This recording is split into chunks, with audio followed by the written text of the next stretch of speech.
Good afternoon. From this time next week, if you fly back to England from one of more than 50 countries, you won't have to self-isolate for 14 days once you've returned.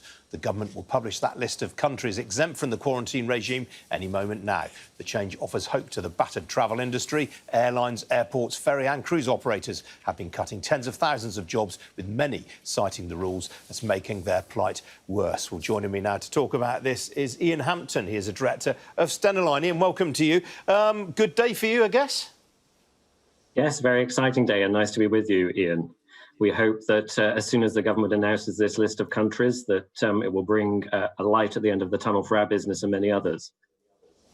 What are the critical countries for you, particularly, I guess, the Irish Republic, France and the Netherlands? Yes, absolutely, particularly the Netherlands and particularly the Republic of Ireland, then, of course, France as well. But for us, we're having a close eye. Our major travel corridors are to the Republic of Ireland and to and from the UK to Netherlands. So fingers crossed. Should this quarantine period have been introduced at all? That's a difficult one, and you heard our CEO a couple of weeks ago. We're not going to challenge the government on what they think is right to do. We're not scientists to understand the effects of the pandemic. It has had a dramatic effect on our business. We respected the government's decision, but clearly for us now, the sooner we can return to normality and welcome passengers back on board our ships, the better. When do you anticipate sailings returning to pre-crisis levels?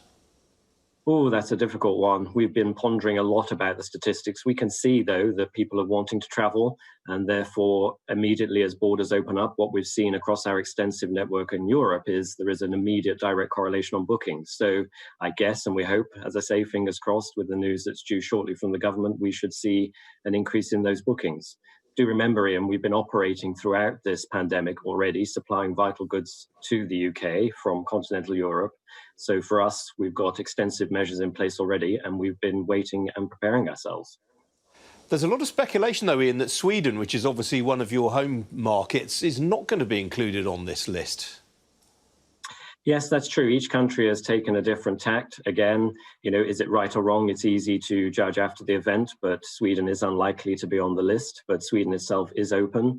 And despite what's in the media, they themselves have actually taken a number of measures in terms of social distancing. So yes, they had a different approach, but it does look unlikely that Sweden will be on the list. But the positive news, I guess, is that you are starting to see bookings climb up again. Yes, we are. We are seeing bookings climb, and they will climb more. The minute that you don't have to quarantine, of course, when you get back into the UK, does ease that for individuals, because that, for some, the employers that they have will make them take that as annual leave. So the minute they don't have to quarantine and there is a route to take a vacation safely, and of course we encourage that on ferries, we operate safely with a number of measures that other transport modes do not have, plenty of fresh sea air, for example. So let's hope we do see that increase. It's very much needed.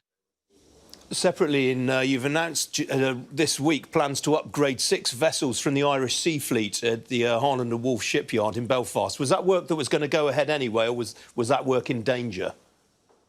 That work was questionable. We do always have a very high maintenance standard, so the ships would naturally go into dry dock each year or every couple of years, depending on the service regime. We just expedited that. It was actually a good time with the lacking passenger numbers to carry out that work, so we don't have to take vessels out of service when hopefully the travel market is booming. All right, Ian Hampton, very good to talk to you. Thank you for joining me. Likewise. Thank you, Ian.